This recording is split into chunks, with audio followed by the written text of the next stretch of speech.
উগ্রবাদী হিন্দুদেরকে প্রতিহত করার জন্য আমাদের মনে বিন্দুমাত্র সহানুভূতি থাকবে না। আমরা আমাদের জায়গা থেকে একটা কথা স্পষ্ট বলতে চাই, এই বাংলাদেশের মুসলমান যারা রয়েছে শান্তিপ্রিয় মুসলমান, এই বাংলাদেশের মুসলমান যারা রয়েছে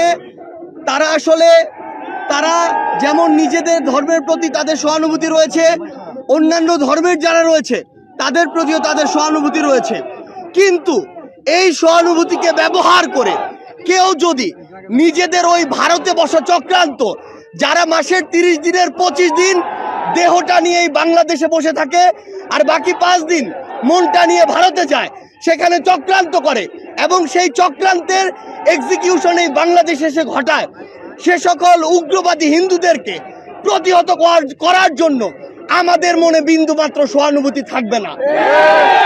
আমরা আমাদের জায়গা থেকে স্পষ্ট করে বলতে চাই, আমরা অনেক সহ্য করেছি, আমরা আমাদের জায়গা থেকে সর্বোচ্চ উদারতা দেখিয়েছি। আমরা দেখেছি এই অভ্যুত্থানের পূর্বে কারা কতটুকু এই অভ্যুত্থানকে সমর্থন করেছিল। আমরা দেখেছি এই বাংলাদেশ থেকে শেখ হাসিনা পালিয়ে যাওয়ার পরে কাদের মন সবচেয়ে বেশি খারাপ হয়েছে।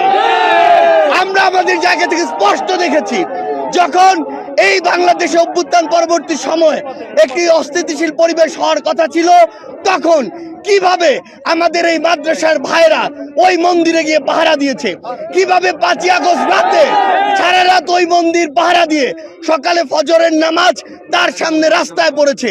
সেখানে এই সহানুভূতিকে কেউ যদি প্রশ্রয় হিসেবে দেখে, আমরা স্পষ্ট করে বলে দিতে চাই, শুধু অন্তর্বর্তীকালীন সরকার নয়, বৈষম্য বিরোধী ছাত্র আন্দোলন নয়, জাতীয় নাগরিক কমিটি নয়, পুরো বাংলাদেশ একসাথে এ সকল উগ্রপন্থীদেরকে প্রতিহত করবে।